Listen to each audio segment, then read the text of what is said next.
I'm Judy Stiles. Thank you for joining us this week on Newsmakers. We're taking a slightly different approach this week with a roundtable presentation looking at some of the issues on the ballot in Missouri on the November election coming up in a few weeks. Joining me, we have representatives of the Missouri Southern Political Science Department here to lead some insight today. Will Delehanty, Nicole Shoaf, Dr. Nicoletti, and Dr. Clark. So thank you all for being here. Doctors, all professors, know a lot about political science, so I thought we'd share some with the audience today, kind of your perspective. Thank you.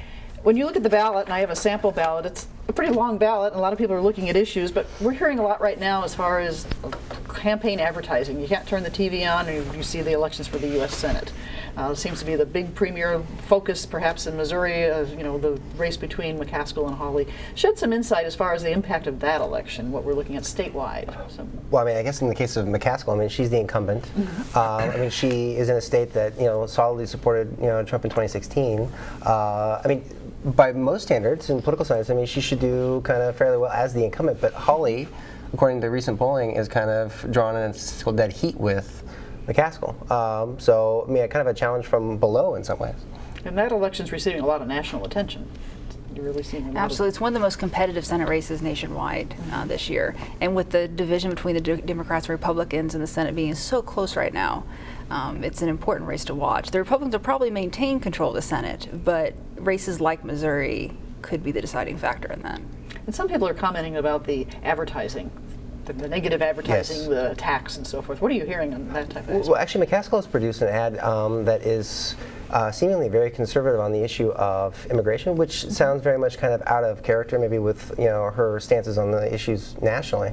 So I mean, it suggests that McCaskill really is sensitive to a more conservative voter base, and so I'm not expecting to get any more nasty than it probably already is. But the fact that Hawley is doing so well, I guess isn't surprising. But Dr. Shoaf is right. If he were to win, it really dramatically changes the composition of the Senate. So that's in part why the race is so important.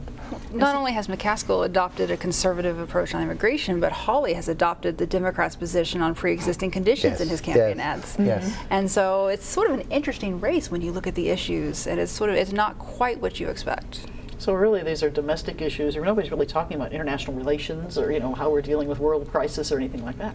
Yeah, I think some people are still talking about trade. I think farmers are still seeing the impact of the Trump tariffs. It is a negative impact. The subsidies that were given didn't really help that so much, and so you might see a little bit of that in this election. But this is a lot about domestic issues, and I would argue that a lot of so Missouri's race is very tight, as Dr. Delehanty said, and a lot of out-of-state money is flowing into Missouri for these campaign advertisements. So this is very important for the national stage. Who's going to win the House and the Senate, and that could change how Trump can, pass his agenda moving forward.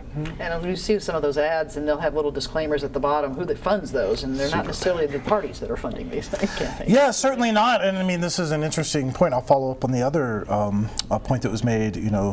Foreign policy doesn't seem to be a major point of emphasis. Well, that's among the two principal parties we have in this country that both agree we should be in a perpetual state of war. There are other parties on the ballot. You'll see the Libertarians are strong critics of our perpetual state of war, and certainly the Green Party platform is anti-capitalist, anti-imperialism, pro-workers' rights. And so I would encourage your viewers and those who are thinking about this election to not only pay attention to what you're being asked to focus on, but pay attention to those voices that are excluded. Right. So when they go to the poll and pick up their ballot for the United States Senate, there's 5 different people on there, and they're saying, "Well, I didn't know these other people were there." Well, we all know in practice that those other alternatives really, I mean, they're effectively, you can vote for them, but unfortunately the tendency is for the two parties to in fact kind of win. But I mean, Dr. Clark's point is kind of valid, which is there are other voices that seemingly are kind of systematically silenced. Sure. I mean, one of the ways that they are silenced is through this sort of structural problem. Yeah. You'll go read the Libertarian Party platform or the Green Party platform. Take a chance to look at it if you have a moment, both of those. And you'll see things you agree with, and you'll be like, gosh, even if I don't agree with this, that's a good point. I wish we could include this in our national conversation. But you run into this structural logical problem, which is, say, oh man, me myself, I would vote for the Green Party, the Libertarian Party, if I didn't think I was throwing my vote away. Let's be honest, one of these Republicans or Democrats is going to win. So I'll wait and vote for the third party only when everyone else has also decided to do so. Now, I posed this to my freshmen, and they spotted the logical collective action dilemma here right away. Do you think these other parties are at least perhaps hoping to start some conversation that the other major parties have not dealt with, or I mean, they may not win the ballot, but they'll open up some discussion? Well, so I mean, you look at their proposals, and they're often structural changes. It's things like, hey, how about if we have proportional representation, so it's not a winner-take-all system? How about if we have national elections where 5% of the population votes Libertarian or Green, we have 5% of the seats in Congress that are Libertarian or Green? And what would that do? Well, that would allow them to focus on single issues and form coalitions with voting blocs. If there's only 2 Libertarians and their issue is anti-war, anti-mass incarceration, the Democrats and Republicans are arguing about a tax bill, they can come in and say, hey, we'll vote for you if you give us this concession. 2 seats would have extraordinary power. Right now, it's not clear we have that possibility. So kind of like we see when we see elections in Europe. I think Sweden just had national elections, and they have a lot of different parties, and now they have to form a coalition government and try to work things out that way. So you have different types of situations and setups for those governments. Yeah, I mean, to be the devil's advocate, I mean, with respect to Dr. Clark's point, I mean, it's also true that the two-party system is highly stable. So, I mean, I guess the question is, do we prefer, as Americans, kind of the potential instability, right, of coalition government versus, right, the stability of the presidential system? Sure, yeah. Or it's stable, but in what direction are we headed? Is this a good direction to be stable? Sure. I mean, how many more bombs can we drop, I guess, is one question, because if we stay on this course, we're going to confront the practical limitations of that pretty soon. So yeah, stability, but... Well, but parliamentary systems can be stable, and they can also reject checks and balances if a majority party wins the entirety of the parliament, because you don't have a separate executive. So there are also issues with, moving slowly and incrementally, or moving drastically and passing large changes. Mm-hmm. Now, you all work with students at Missouri Southern, so you're the younger generation. I'll kind of characterize that. What are you hearing in the classroom? Because it seems like when I look at advertising and posters for the new parties or the newer groups, that they're targeting the younger demographics. Are you sensing that? Absolutely. I mean, the Taylor Swift article that just came out, right? She put something on her Twitter feed, and she asked her voters to go register, and she told them who to vote for, and I guess there was a spike of over 100,000 new registrations after that on the online system. And so, yeah, younger people do seem to be more involved, although they tend to have lower voter turnout in midterms, especially in midterms. Well, and we have student groups like Young Americans for Liberty that are really interested in a specifically libertarian point of view with respect to politics. So I mean, the students themselves are organizing kind of in an informal way or formal way, I guess, to make those interests known too. So becoming interested. There's a difference between registering to vote and going out and doing it on election day. Of course. Absolutely. You can't do it unless you're I do think students are more interested this year than in previous midterm elections that I've seen. Right. I think student interest is certainly up. Getting them to the polls is always a challenge. It's not clear whether that's going to translate, but I think there's definitely more student interest now than there was years ago. Previous elections. I know one of the challenges for students is absentee ballots, and I know I've just picked up a form that students who are here in Joplin but they have a home residence and registered somewhere else, they're kind of running short on time to get that absentee ballot taken care of. Yes. Well, actually, a lot of my students have kind of come to me and said, I don't know how to register. How do, in fact, do I do this? What if I'm registered in another jurisdiction? Do I have to go back to that jurisdiction? So it's kind of interesting. I mean, it's the lack of knowledge about the process and kind of how to, in fact, become an eligible voter that also, I think, kind of constrains some of our students, too. That's one of the values of the American government class, is that you teach these citizenship skills. You teach people how to register and sort of when you need to re-register and how to do absentee ballots. I think it's one of the valuable things that students get out of these introductory level courses. Good hands-on application. Absolutely, it's practical, useful information that they can use for their entire lives. Of course, when it comes to vote, we've heard a lot about voter ID. And of course, in the state of Missouri, they're even running public service announcements saying, voter ID this. Are you hearing questions about that? What do I have to go vote? Do I have to have a photo ID? I'm hearing questions that are or comments, let's see, that are either incredibly credulous on this point or extremely cynical. And I've seen a lot of misinformation introduced during class studies. Oh, I heard in San Diego it's 138% of the population is registered. They got all these, like they like to say sometimes, illegal immigrants coming in to vote. You go look at the study, that's not what it says at all. I don't know if you've noticed there's no flood to the poll. People are not trying to come out and vote. We don't need additional laws saying here's an obstacle, here's an obstacle. So when I teach the same material in my class, I say look at how undemocratic our society is. You got 36% of the people turning out in the midterm year. Majority of that would be what, 19%? 19% of the population that's allowed to vote, right? Because we have plenty of disenfranchisement making decisions for the whole. Democracy?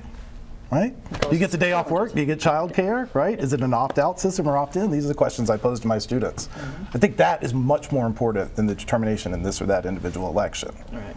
So, well, let's look at the state of Missouri. The ballot, I have a sample ballot from the county clerk, and of course we have the Senate race, and we have state races, and some people may not realize we have a race for state auditor. These types of things that come up every other year. You have the governor in the one year, and the other offices in others. So some people may not even realize it until they get to the poll. Oh, I have to vote for these? Well, and one of the things that's also kind of interesting is to note that for some statewide offices, or at least for some elections, there is no alternative candidate, which is very, very interesting. I mean, it kind of suggests the dominance of kind of the Republican Party, at least in offices that are below statewide. So, I mean, there's something to kind of consider, right, as a voter, as you're looking at the ballot and thinking about why is there only one person's name on there. It's kind of interesting. There are 12 uncontested races on the Jasper County ballot. It shows the Republican Party dominance, that people don't have the opposition party absolutely vote against them. And many of them are in county positions and judges. Right, all the judges at the local level are all running uncontested. And some people might even, you're talking about education, surprised that we have to vote on judges. They don't understand that process. I thought that was the apolitical branch. I thought they were applying law, not political principles. I thought they were independent, not partisan. Why are we electing them is one answer I get sometimes, and the other side of the class says, oh, you'd rather have life tenure, these kings and queens where you're appointed and you can never get fired? So you run into problems either way, but you are certainly opening the floodgates. The fairly recent Supreme Court case coming out of West Virginia where Massey Cole basically bought a judge. You run into some real problems here, and the nature of the problems, you're going to wind up with some criticisms of democracy when you start to flesh out these problems. That could be, you can get tied up when you look at these state court judges. Yeah. And of course, we have the Supreme Court as well. I mean, Missouri Supreme Court, shall they be retained? So even though, that's a little different, right? So that's not uncontested. For the state level races, it's a retention election. So you can decide, do we keep this person, or do we let this person go? And if we let this person go, then there's a whole nother process to appoint someone else who's qualified. Whereas in the local judicial races, it's an election where it's between two people. Only when both parties manage to put somebody up for the position. Well, I want to spend some time for our viewers today looking at the ballot, and if people pick it up, there are a lot of questions on there. I mean, beyond just the people running for office, we have amendments, we have questions, and there's already been some talk about confusion about some of these and what they mean. So I know one thing we hear a lot talking about, we've heard the amendment number 1 that deals with the legislature, and there's, I understand, some court battles before we even got to officially put it on the ballot. Yeah, I mean, it deals with some really fundamental issues. I mean, so we're talking about questions of gerrymandering, which is kind of changing state legislative districts for partisan gain. It kind of deals with contribution limits, which actually, I mean, the interesting question is the language of the amendment would suggest that it doesn't establish those limits, but rather provides a context to kind of have the legislature, in fact, create them. I mean, there's also quite a bit of things packed into the amendment itself, which can be a source of confusion for a lot of folks, dealing with lobbying gifts and that sort of thing. So some of these issues we've heard talked about in Jefferson City, the legislature didn't pass them. Now they're asking the people to pass them. It's ultra important. Amendment number 1 deals a lot with sort of the lobbyist system, the money in the system. And Missouri is one of the most lax states on giving and how much lobbyists are allowed to give and how much citizens are allowed to give. And there are constitutionality questions, dealing at the federal level. They have already said, super PACs, independent expenditures. But I think this is important to lay the groundwork so that the legislature could start to regulate these things, which are a problem in politics. Money is a problem in politics. And this addresses not only campaign donations, but simply gifts, right? Gift giving. So when lobbyists, when you're elected, the lobbyist giving you gifts as an elected official. Right. So handing someone a set of Cardinals tickets for opening day against the Cubs has financial value, and these are gifts that's an example that it's a common practice. I have a couple of concerns, though, I suppose, when I look at this. This doesn't do anything about PACs, and these are really low-level gifts. This isn't keeping the millionaires from influence policy. It's keeping you and I from donating an extra $100. I'm not sure it squarely addresses the problem at all. And the other concern, obviously, is we have a Supreme Court that says corporations are people and get all the same rights that individuals get, religious freedoms included, things that don't make any sense for a corporation to have, and money equals speech. You could go write for a newspaper, you could hire someone to write for a newspaper, you could hire 1,000 people to write for a newspaper. Well, that's all speech according to the Supreme Court, and you can't regulate it, especially when it's political. So when you run into money as speech and corporations are people, this doesn't seem like it's going to be quite enough to me.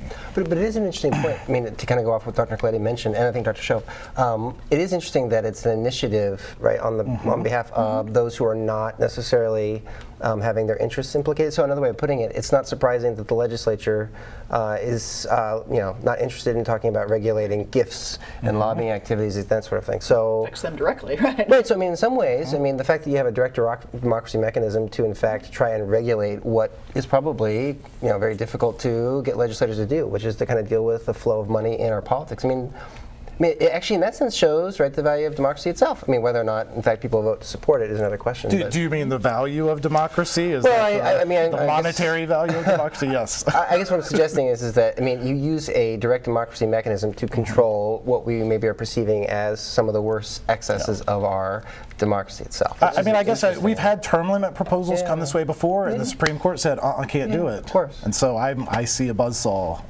down the So do future. you feel that if the voters pass this, there still could be some discussion or debate of what's going to happen to it after? There will be. And while I agree with Dr. Clark, I wouldn't underestimate gift giving. If you look at the Jack Abramoff case in the early 2000s, Abramoff essentially used gifts like trips to Scotland and tickets to the Redskins game to essentially get to staffers, which were able to get to legislatures. So they are important. But you're right, super PACs are something this is not going to overcome. This is not dealing with those.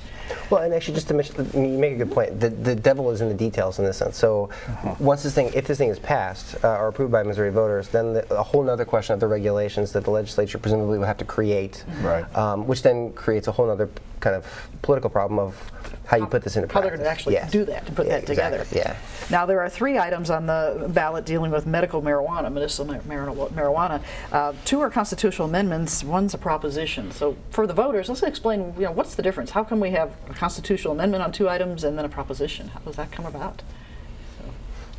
Well, the proposition is kind of changing statutory, so it's changing kind of, if you will, normal laws, whereas a constitutional amendment is actually amending Missouri's constitution itself. So the nature of the proposition, it tends to be a little bit more restricted in terms of, it's removing of legal prohibitions against, the buying, selling. Sure, the constitutional amendment will constrain future legislatures. The mere proposition could just be repealed later or amended in any way. Yeah, it's a more onerous process, more burdensome process to change the Constitution.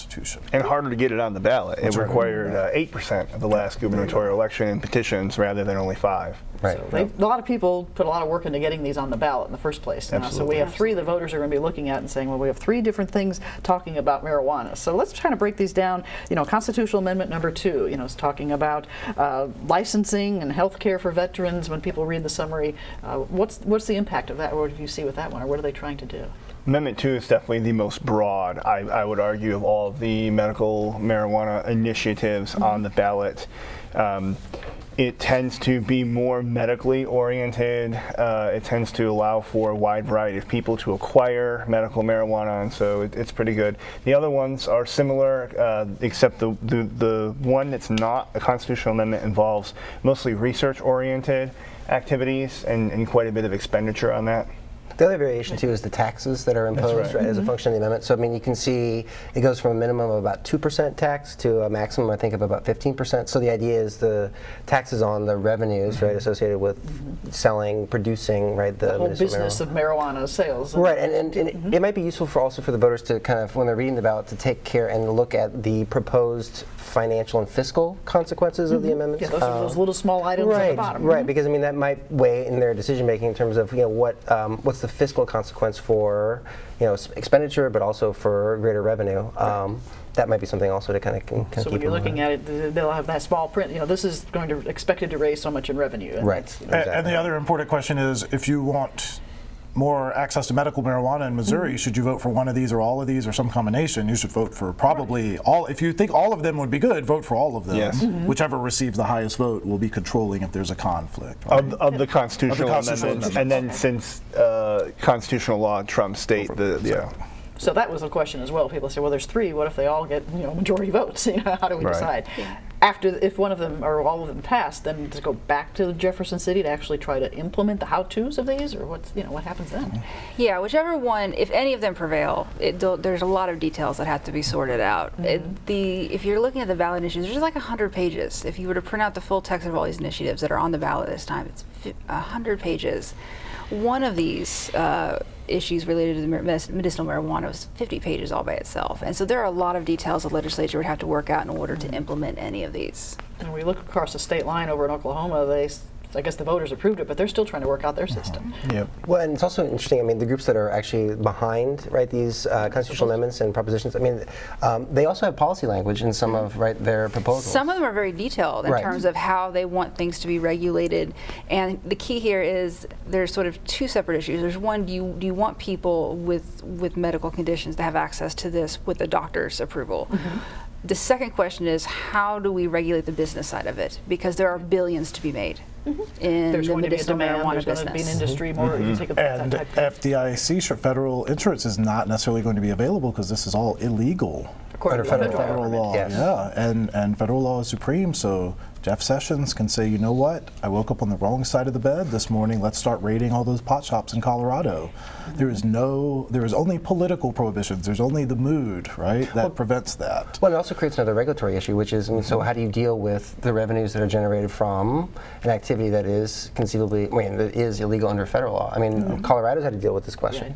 Yes. So I mean, you have to have a whole other kind of banking and financial set of regulations for what is, I mean, let's be honest, drug money. I mean, so it's kind of very interesting. Well, yeah, I'm sorry, Regulatory please. there. The Obama administration laid some of this framework, right? They started to open up some of the tax laws. Now, the problem is it's absolutely true that it's discretionary at the executive level, and so this could change with the Trump administration. So people who truly do want medical marijuana to be legal really need to start lobbying the federal government to relieve us of this Schedule I drug classification. Sure, right. And we should also mention the incredible and asymmetrically distributed impact it's had on working class and racial minority communities, right? This is, if you're looking at the causes of mass incarceration, why people who own private prisons are getting rich while your friends and neighbors are going to jail, here it is right here, marijuana laws. And one other thing is, if you're a smoker out there and you're thinking 4% sounds better than 15%, I'll take the cheap tax, you might want to get a little more skin in the game, actually. Why not make the government more dependent on the industry you want to support, right? Why not legitimate it more? Yeah, you definitely want the money going to veterans, maybe one argument you would make here, right? Higher taxation is not something most industries want, but when you are a black market moving into legitimacy, you might want to say, look, I support the government. So this is something to consider. Are tied to it. Absolutely. Well, there are also indirect social costs, by virtue of allowing the access. So I mean, the increased revenue also would help deal with those indirect costs. Well, other items on the ballot there's bingo games and minimum wage, but we're hearing a lot about the motor fuel tax. That's another one we're hearing people traveling around the state talking about it. It takes the vote of the people to raise taxes in Missouri, and this is even something, if we fuel up the gas tank, we need to have a raise that way. So explain, what we're looking at. We're talking about motor fuel taxes.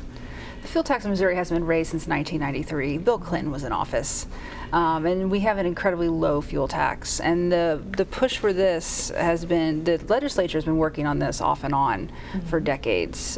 Even a conservative Republican legislature in the state has been very concerned about the lack of funds we have available to do road and bridge maintenance. And so I think this stands a reasonably good chance of getting significant public support given the road conditions we have in the state. And they're asking for 2.5 cents per gallon. So that's, and we're already having a low level, there's just 2.5 cents on top of that. So will that still keep Missouri low compared to other states? Yeah.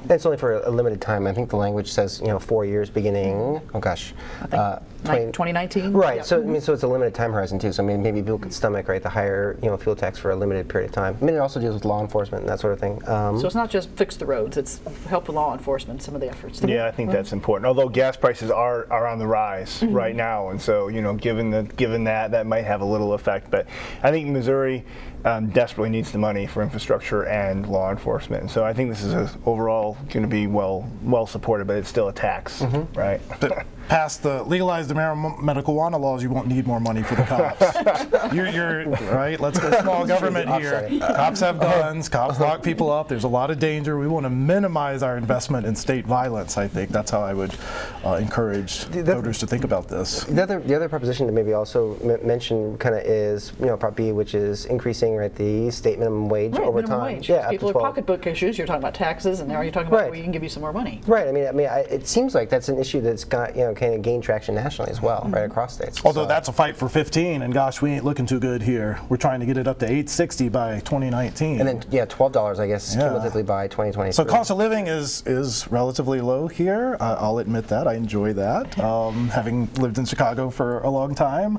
However, if you're a worker, you would certainly have reason to be deeply dissatisfied with this language, and you might turn to some of those other party platforms I mentioned to see what their stance is on worker power, worker control of the workplace itself, and worker return on their labor. Are we sharing in the profits we're producing, or is it all going somewhere else? And this is a proposition, so this was developed through initiative petition and to get this on the ballot. So minimum wage, it has some clauses in there. I think when I looked at it, talked about exempting government employees. There's certain, Absolutely. So all the student workers on campus are not going to see any benefit directly from this. True. But yeah. So a lot of things. Well, it sounds like there's a big challenge with every election, but for voters to become informed. Absolutely. You talked about working with your students in the class, but John Q. Public at large, do some research before you show up to vote in November. Yes, yeah. But Dr. Shoaf's point is kind of valid too, though. You can get overwhelmed with the amount of information that's relevant. It's hard enough to get informed about the candidates, right? To learn enough about Hawley and McCaskill to make an informed decision, or between Schoolcraft and Billy Long to make a decision.